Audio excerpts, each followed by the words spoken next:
¿Qué tengo que hacer? Dale, sí. Ahora sí, muy bien. Bueno, antes que nada agradecer a Idoia por la presentación. ¿Ahora sí se escucha bien? ¿Sí? Y por supuesto a Ana y a Idoia por la invitación a participar de estas jornadas. Para mí es un placer estar en vuestra compañía, así que muchísimas gracias.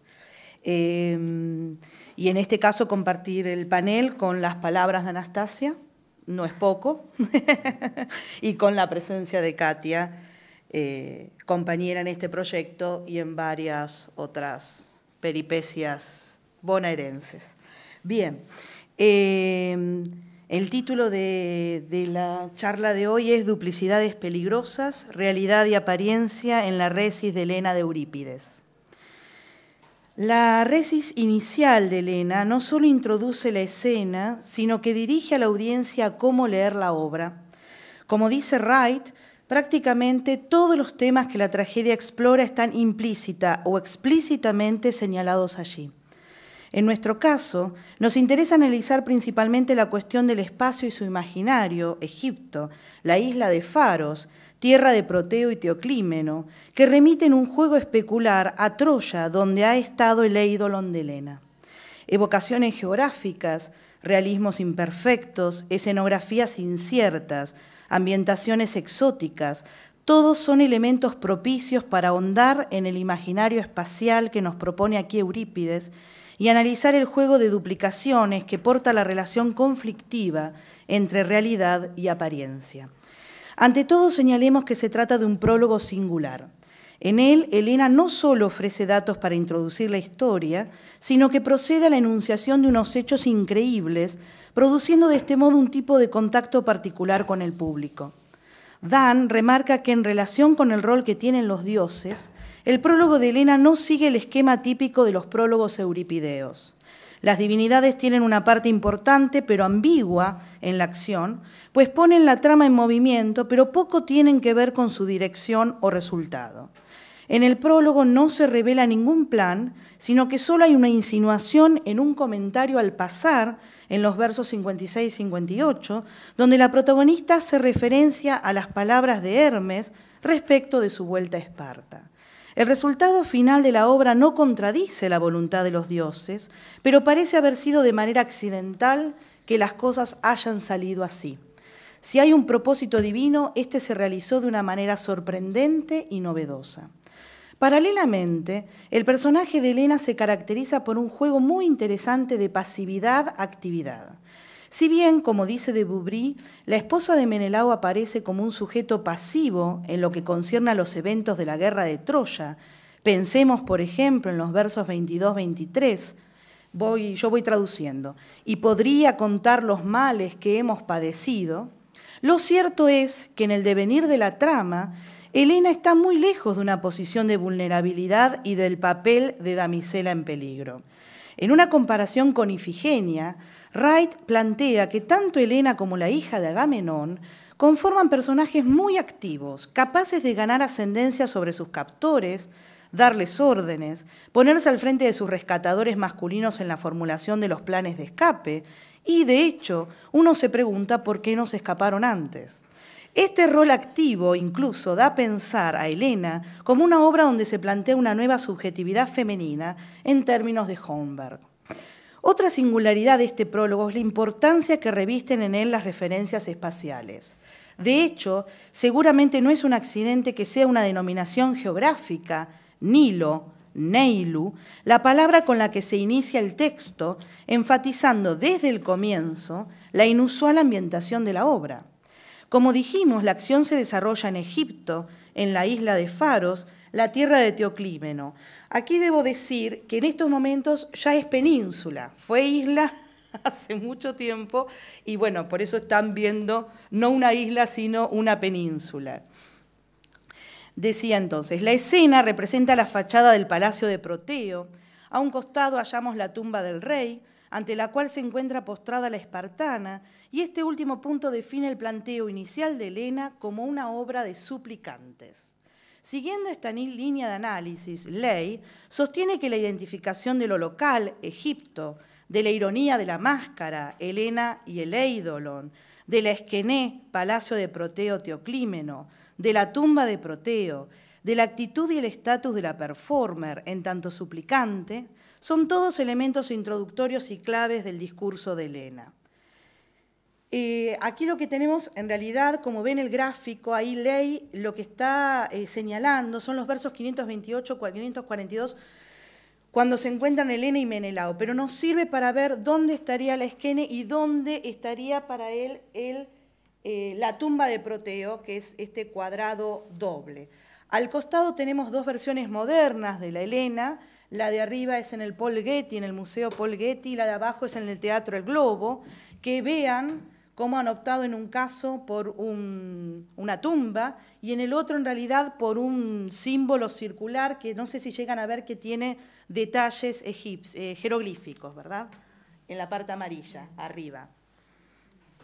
Decían entonces, el modelo de un foco, en este caso la tumba, para la performance disociado de la Esquené, está establecido tempranamente en Eurípides. Y así lo podemos ver en Andrómaca, Heraclidas y Suplicantes.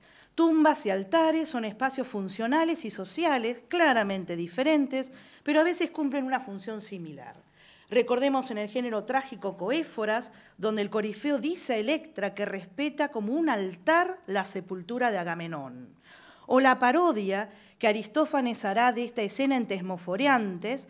No digo los versos porque no tiene, cualquier cosa me los preguntan, en Tesmoforiantes. En todo caso, lo cierto es que el teatro de Dioniso provee una infraestructura estable para la creación del espacio escénico, con la dualidad dada por la puerta de la fachada de la Esquené, por un lado, y el altar o tumba en la orquestra, por el otro, que encontramos en las obras de Suplicantes.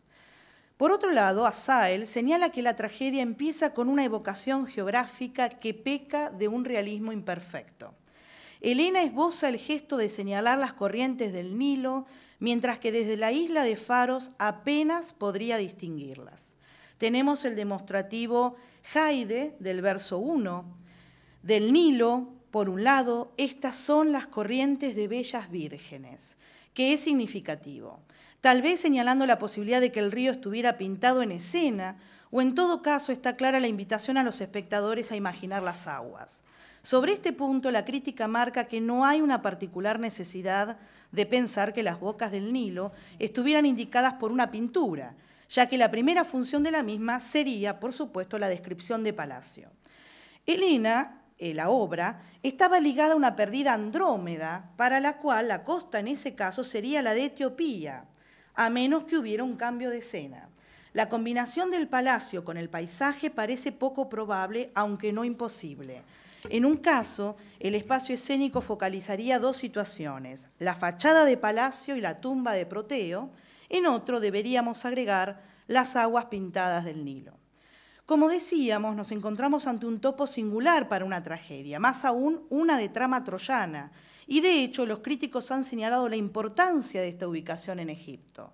Así, Napoli plantea que geografía y escenografía jugarán un papel preponderante en la intencionalidad poética y que en el contraste de espacios y de tiempos cargados de sentidos metafóricos se terminará de dibujar el sentido de la tragedia. Vida y muerte, juventud y vejez, verdad y apariencia, nombre y realidad. Wright, por su parte, recuerda que en Helena la geografía es tan prominente como los mitos o los personajes. La audiencia está invitada a pensar no solo qué hacen o no hacen estos personajes, sino dónde lo hacen. En las versiones alternativas de los mitos, como es el caso aquí, con una Helena que nunca fue a Troya, versiones que son no mitos, en el sentido de que consisten básicamente en lo que no se lleva a cabo, el escenario exótico también cumpliría una función negativa como un no lugar. Hallamos aquí una geminación significativa. Siguiendo el razonamiento de Wright, la isla de Faro funciona como un no lugar y, sin embargo, el argumento de la obra gira en torno de otro no lugar constituido por Troya, que nunca alberga la Helena de carne y hueso. Sin ninguna duda, Egipto es un espacio cargado simbólicamente. Tenemos, por un lado, la ambientación de por sí exótica, ligada a lo lejano, pero también a lo fabuloso. La paradoja de las nieves que se derriten, que alimentan las corrientes del verso 3, que citaremos en breve, evoca la atmósfera de maravilla y fascinación que envuelve para los griegos las fuentes del Nilo. Queremos destacar además que es el lugar que determina el carácter general de la obra. Así Foley considera esta tragedia como un ánodos drama, drama de elevación, de anábasis, en tanto Egipto en algún punto es la tierra de los muertos, característica que grafica la presencia constante de referencias a la tumba de Proteo. En esta línea, Woolf remarca que desde el comienzo la tragedia se mueve en una doble línea de eros y muerte, y Downing señala la relación existente entre Helena y Perséfone. Por su parte, Asael relaciona el desplazamiento a Egipto en función de la centralidad que tienen en Helena los problemas epistemológicos. El desplazamiento geográfico no responde a una decisión azarosa, sino que constituye de por sí un procedimiento al hacer que los personajes se sientan desconocidos y desconcertados. La elección de una isla, Faros, no es gratuita. Una isla es por definición un lugar aparte, un punto único de estabilidad en medio de las turbulencias del mar que pierden a los hombres, imagen típica en Eurípides. El tragediógrafo intenta imaginar un espacio donde sería posible sobrepasar las incertidumbres que son claves en la obra. Y Egipto, desde este punto de vista, no estaría cargado de las típicas reticencias helénicas sobre la región, sino que aparecería como el santuario de una sabiduría antigua, encarnada aquí en el personaje de Teónoe, hija de Proteo y hermana de Teoclímeno. El río Nilo aparece a su vez calificado de una manera muy sugestiva. En efecto, el texto nos dice en el verso 1, que es el que tienen allí, que las corrientes del Nilo son calipárcenoi, de bellas vírgenes. Dale remarca el hecho de que no haya un caso igual de una personificación tan fuerte, ya que el epíteto aparecerá en registros dramáticos, solo una vez más en Ifigenia en Áulide, pero claro, en sentido literal, hablando de la sangre inmaculada de la bella garganta virginal. Respecto del espacio y del emisor, Downing señala que cada elemento de este compuesto, kalos, belleza, y parthenos, virgen, juega una parte significativa en el drama y cada uno representa un aspecto significante y opuesto del personaje de Helena. Kalos, belleza, es el motor de la historia tradicional. Funciona tanto como el premio y el precio de la victoria en el juicio de París. Aquí voy citando versos que se los ahorro. También como la razón para su abducción y persecución y como la causa y la justificación de la guerra. Es central aquí la apate, la forma visual del engaño. La belleza y sus efectos se geminan entre ella y su eidolon. El eidolon absorbe la belleza que París se lleva, aísla y refuerza los temas relativos al kalos y sus ambivalencias éticas. Parthenos juega un rol también pregnante en el drama. Hay referencias a Partheno y en la obra como Perséfone o Teónoe, que, como marca Sigal, es el yo más puro de Helena. Como un doble, el eidolon desinviste a Helena de su kalos. Teónoe y otras la invisten de su parcenía. Sin embargo, se trata de una caracterización incompleta y parcial, pues Helena sigue siendo bella en Egipto, dando lugar a un resultado híbrido de identidad de kalos y parcenos, paradoja imposible que viene a representar en su fluidez la imagen de las corrientes del Nilo, singularidad múltiple de la identidad de Helena. Hallamos lo singular y lo múltiple, y también el estatismo y el dinamismo. Imaginamos las aguas y también el movimiento de las mismas, frente a una Helena estática, postrada, que se halla confinada en este lugar.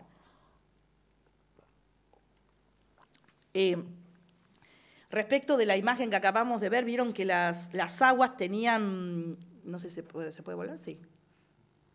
Claro, ven que hay todas líneas que marcan el movimiento. Yo estuve buscando una imagen porque consulté con la profesora de arte griego de la Universidad de Buenos Aires y me dijo que desde el arte griego no había un paisaje egipcio, con lo cual les puse esta imagen, pero siempre, de las que estuve viendo, debajo las aguas hay el juego del movimiento. No, me pareció interesante.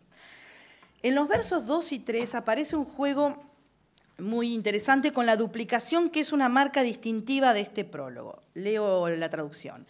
El que en lugar de la divina lluvia riega la llanura de Egipto, sus campos, una vez que la blanca nieve se disuelve. Por un lado, queremos destacar la preposición antí, perfecto. Queremos destacar la preposición antí porque todo en la obra está en lugar de esposos, reputación, ropas, mujeres. Por otro, la geminación de objetos, llanura, pedon y campos, guas. Dale utiliza para esta estructura el término embarrassment, sería confusión por doble objeto, y Downing sostiene que esta expresión es un hallazgo. Dramáticamente da el sentido de la obra, puesto que en Helena existe una confusión continua con inexplicables dobles objetos o lugares, geminaciones obsesivas, duplicidades lingüísticas. Estas geminaciones que se operan sobre diversos elementos, personajes, espacios o situaciones aparecen en la resis de Helena desde todo lugar como una suerte de obsesión. Hagamos un breve paneo que nos permitirá contextualizar las duplicaciones espaciales. Así, por ejemplo, tenemos a los dos hijos, Tecnadisá, de Sámate y Proteo, Teoclímeno y Teónoe, que a su vez, como vemos, presentan un paralelismo en el comienzo de sus nombres. La hija tiene además dos denominaciones, Teónoe y Eido, término que evoca a Eidolon de manera inmediata. A la vez, la posición de Eido, ornamento, honor de su madre, tensa el sentido de apariencia en una asociación cercana a la obra de Aglaisma, que es el objeto de deleite, con Agalma, que es la imagen o estatua que también remite a Eidolon y que retomaremos respecto de Helena. Podemos seguir la geminación con los padres de Helena en los versos 17 a 21, Zeus y Tindario, que responden a dos diferentes relatos, dos mundos y orígenes distintos. La referencia a Zeus también involucra un cambio proteico cuando toma la apariencia de cisne que está pleonásticamente geminado en Kyuknu Ornithos y luego nuevamente duplicado en la presencia sorprendente de dos pájaros de Zeus, el cisne y el águila en persecución. En la dupla padre-hija hallamos un juego dual con las formas, la metamorfosis divina, la duplicidad del Eidolon. La cuestión del dualismo aflora insistentemente en el prólogo a partir de elementos singulares de la representación de Helena que remite a una dupla clave de la obra que es realidad-apariencia. Uno no puede dejar de cargar de más sentidos el verso 26 de esta resis. Las tres diosas fueron junto a Alejandro queriendo decidir el juicio de la forma o queriendo decidir el juicio de la apariencia. Así empezó todo. El verso 27, si lo bello es lo desafortunado, habla sobre la ilusoria belleza de Helena, repitiendo sintácticamente la acotación del verso 21, si este discurso es verdadero. En el verso 34 se describe la creación del Eidolon, la acción de la diosa sustituyendo la realidad con la imagen, propone por primera vez en el drama la relación persona-imagen como posición de negativo y positivo. Esta correspondencia entre opuestos en la antítesis se hace por varios medios, vocablos que expresan semejanzas como homoiosas o eidolon, repeticiones de palabras, emoi, etc. Entre los versos 38 y 41 se resalta la duplicación en dos puntos, los destinatarios de la guerra y las razones de Zeus para la misma. Traduzco. Pues trajo una guerra para la tierra de los helenos y para los desdichados frigios con el fin de aligerar a la madre tierra del número de multitud de mortales y para tornar bien conocido al más fuerte de la Hélade, o sea, Aquiles. Es de notar también el uso del correlativo antitético mendé, que en esta resis aparece en 6 oportunidades, versos 1 a 4, 5, 16 a 17, 42, 43, 49, 60, 61, estructurando las duplicidades del texto. Retornando a la cuestión del espacio, en los versos 4, 5, detectamos otra geminación en tanto se nos habla de una doble espacialidad de Proteo, Faros y Egipto. Traduzco, por otro, Proteo cuando vivía era rey de esta tierra, por un lado habitando la isla Faros, por el otro siendo rey de Egipto, que en un punto representa su doble condición. Proteo está muerto y vemos su tumba, pero en el verso 6 se habla de él en presente como si estuviera vivo, quien se casa con una de las doncellas marinas. Esta situación va a darse nuevamente en el episodio primero, cuando Menelao le pregunta a la anciana que le sale al encuentro: ¿qué región es esta? ¿De quién son estas regias moradas? Y ella responde: Proteo habita esta morada y esta tierra es Egipto. Incluso recordemos cómo carga las tintas Aristófanes en Tesmoforiantes, cuando en la parodia de Helena, el personaje de Eurípides jugando a ser Menelao, pregunta a Critila si Proteo está dentro o ausente, y ésta responde: ¿es posible, extranjero, que te dure el mareo del viaje? ¿No oíste que Proteo está muerto? Y sigues preguntando: ¿está dentro o ausente? Egipto, como vemos, aparece geminado en el prólogo, y lo mismo sucederá con los otros dos espacios clave de Helena, en tanto obra y en tanto personaje: Esparta y Troya. Dos referencias geográficas que se corresponden con la categoría de espacio distanciado que plantea la conceptualización de Rem sobre el espacio trágico. En palabras de este autor, el espacio distanciado remite a aquel que permanece más allá de las áreas teatral y escénica visibles a la audiencia. Refiere al espacio que soporta una relación no inmediata a la escena, dada por lo que provee la puesta. En ello se diferencia del espacio extraescénico, el cual provee salidas y entradas a través de la puerta central, mientras que el espacio distanciado se conecta en todo caso con el espacio escénico a través de las eisodoi que conducen a la orquestra.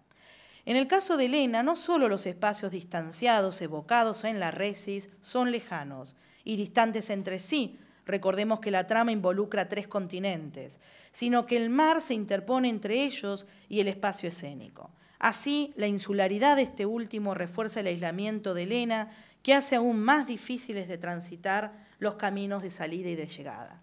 Como decíamos, la protagonista remite a un espacio distanciado que es doble y que, a su vez, también será objeto de geminaciones. En el verso 16, Helena utiliza una doble aposición para su ciudad griega: y, por un lado, mi tierra, Esparta, una patria famosa. La esposa de Menelao, en la segunda posición, califica a su ciudad con una litote, uk anónimos, no anónima, en la cual ónoma tiene el sentido positivo de fama o gloria, aunque el concepto es al mismo tiempo negado y exaltado en la doble negación. Troya, por su parte, se cuela en los locativos geminados del verso 24, a los que acuden las diosas para el famoso certamen de belleza, a un lugar escondido del Ida, junto a Alejandro. La ciudad asiática aparecerá también geminada en los versos 51-53 en 2 elementos constitutivos de la región: uno cultural, las murallas de Ilión, y el otro natural, el río Escamandro. Y muchas almas por mí perecieron en las corrientes del Escamandro. Mientras que en las corrientes del Nilo habitan bellas doncellas, en las del río troyano encontramos la muerte en un nuevo contraste entre lo abstracto y lo concreto. Son las almas las que perecen. La duplicidad se hace presente también desde la intertextualidad, en tanto estos versos nos llevan al proemio de Ilíada, canto 1, versos 3-4, y muchas almas valerosas de héroes envió al Hades. La cólera de Aquiles y la belleza de Helena, ambas causantes de la muerte de una pluralidad de almas. Ahora bien, si en Helena, Troya y Esparta encajan en la categoría de espacios distanciados de Rem, una diferencia fundamental debe ser establecida dada la función de cada espacio en la obra y en particular de la perspectiva de la emisora del discurso. En efecto, Esparta es evocada como escenario de sucesos pasados: la referencia al vuelo de Zeus hacia Leda, la colocación de su nombre, la llegada de París, o futuros, la mención en los versos 56-58 de la profecía de Hermes: escuché esta palabra del dios Hermes, el habitar, en un futuro, la famosa llanura de Esparta con mi marido. En cambio, desde el contexto de la enunciación, Troya representa para Helena un escenario paralelo de la trama presente, ya que ella cree que por su nombre, cuerpo y persona sigue la guerra en Asia. Es de notar que si bien en principio las referencias espaciales en el género trágico suelen revelar una relación estrecha con las categorías temporales, lo cierto es que en la resis de Helena asistimos a un detalle extremadamente minucioso en lo que concierne al espacio, mientras que las referencias temporales se hallan prácticamente en suspenso. De hecho, recién en la respuesta que Teucro le da en el verso 112, El auditorio se enterará con la protagonista de que Troya ha caído hace ya 7 años, y en el verso 114, que estuvieron en Troya muchas lunas a lo largo de 10 años. El espacio exterior distanciado aparece así geminado en una bipolaridad de topoi, Esparta-Troya, que no responden a una misma naturaleza. Esto podría graficarse con la diferencia clave que se experimenta en las conexiones entre ambos lugares, de acuerdo con la dirección tomada. En efecto, el trayecto Troya-Esparta se transita, se recorre, desde un punto de partida hacia uno de llegada con insistentes referencias espaciales. En los versos 29-30 aparece la ruta fatal que toma Alejandro, y habiendo abandonado los establos, el ideo Paris llegó a Esparta para obtener Mileto. Paris ha abandonado Troya para llegar a Esparta y así a Helena. Señalemos que la ciudad griega aparece a comienzo de verso y el mismo se cierra con otra palabra clave que remite a un espacio de distinto tipo, pero que también representa a Helena, el espacio íntimo del lejos, el lecho. El concepto repetirá su aparición, lejos o lectra, de forma sugerente en los versos 32, 48, 59 y 65, refiriendo a los lechos de Helena. Ahora, si comparamos con el trayecto Esparta-Troya, la situación es absolutamente distinta, pues esa distancia no solo no se recorre, sino que todo el espacio parece volatilizarse. En el verso 44 el espacio se evapora en los pliegues del éter, los pliegues etéreos, las nubes en los que es ocultada la mujer de carne y hueso. Y Hermes, tras tomarme y tras ocultarme en los pliegues del éter en una nube, pues no me olvidó Zeus, me estableció en esta casa de Proteo. La geminación de Helena como eidolon en Troya y como realidad en Egipto se convierte en una extendida metáfora para la dualidad del ser, pero ello a partir de una situación un tanto paradójica, puesto que la Helena no fantasmática no solo tiene un origen etéreo, sino que ha viajado a través del éter hacia Egipto. Detengámonos en el verso 46. Lo que debía ser una distancia transitada entre Esparta y Troya ha devenido un vuelo que suprime el camino e incorpora en el horizonte un tercer lugar inesperado, un no lugar en el lenguaje de Wright. Egipto, aquí identificado con la casa de Proteo. Pero el verbo que emplea Eurípides en este verso 46 para señalar la llegada de Helena a Egipto, hidriúsato, es altamente significativo, por cuanto en voz media, que así está, significa dedicar templos, estatuas. Lo etéreo se corporiza no solo en la presencia de una Helena real. Pareciera ser que la esposa de Menelao ha devenido ella misma un espacio que ha de permanecer intocable, como los templos o las estatuas consagradas. Señalemos al respecto, por un lado, que en el verso 262, Helena se compara a sí misma con una ágalma, contrapartida de Eido, de la que hablamos, y desea borrar su propia belleza. Por el otro, la espartana utiliza en el verso 61 la expresión asiulos gamon, que se traduce en general como a salvo de bodas, pero que cobra otro cariz desde nuestra perspectiva, por cuanto el adjetivo asiulos también sugiere la asiulía o inviolabilidad reclamada para los suplicantes, privilegio de protección y cuidado para ciertos individuos en tránsito, mercaderes con salvoconducto, atletas, embajadores o espacios sagrados. En el caso de Helena, a la vista de cómo se desarrollaron los acontecimientos, parecería ser que ha gozado de ambas situaciones. La resis se cierra también con referencias espaciales, aunque en este caso la tríada Egipto, Troya, Esparta se reduce a una bipolaridad Grecia-Egipto. Si llevo mi nombre infame a lo largo de la Hélade, al menos aquí mi cuerpo no reciba vergüenza. Esta bipolaridad encarna en una disociación de Helena ahora entre su nombre cargado de infamia en la Hélade y su cuerpo, que debe permanecer inviolado como puro el lecho de Menelao, tal como lo describe el verso 48. Significativamente, Troya sale de escena, aunque desde la perspectiva consciente de la protagonista, es en la ciudad asiática donde se están desarrollando los mayores acontecimientos, mientras ella habita un compás de espera. Podría pensarse que se trata de una anticipación del texto de lo que pronto averiguará la espartana, la caída ya pretérita de la ciudad. De esta manera, Troya no aparece porque en la práctica Troya ya no existe. Si lo vemos desde un punto de vista funcional, en cambio, la anulación del escenario troyano constituye una suerte de requisito, tal como lo plantean los versos 56 y 59 respecto de la profecía de Hermes. Esparta se instala en el futuro de Helena con su marido, traduzco, tras saber él que no fui a Ilión. Esparta será un escenario futuro solo si Troya nunca fue uno pasado o presente. La duplicación del espacio distanciado debe resumirse a fin de que prospere la duplicación Grecia-Egipto. Todos estos juegos de duplicaciones y geminaciones en síntesis contribuyeron a la configuración del prólogo como una plétora de incertidumbres en la que es de destacar la atmósfera de irrealidad que reina. El mundo de las apariencias y de lo real son indiscernibles, lo que obliga a una reflexión sobre el conocimiento. Para Sael, en esta tragedia, las innovaciones técnicas y dramáticas apuntan a ubicar los problemas epistemológicos en el centro de la representación teatral. El tragediógrafo pone el ser y el parecer, el lo uno y su doble, la realidad y la ilusión. Helena experimenta una angustia existencial, duda de su propia identidad, cuestiona las tradiciones que hacen a su historia, por ejemplo, al desconfiar de las circunstancias de su propio nacimiento.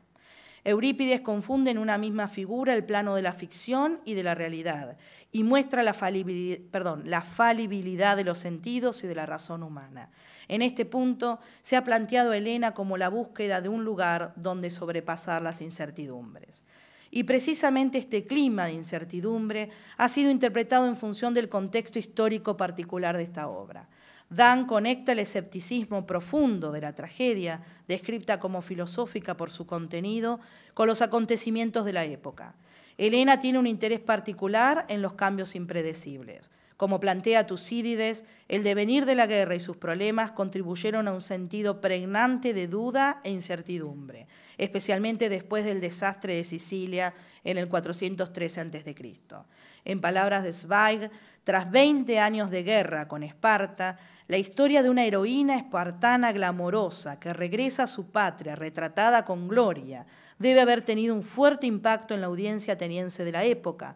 Recordemos que Lisístrata es del 411, un año después de Helena.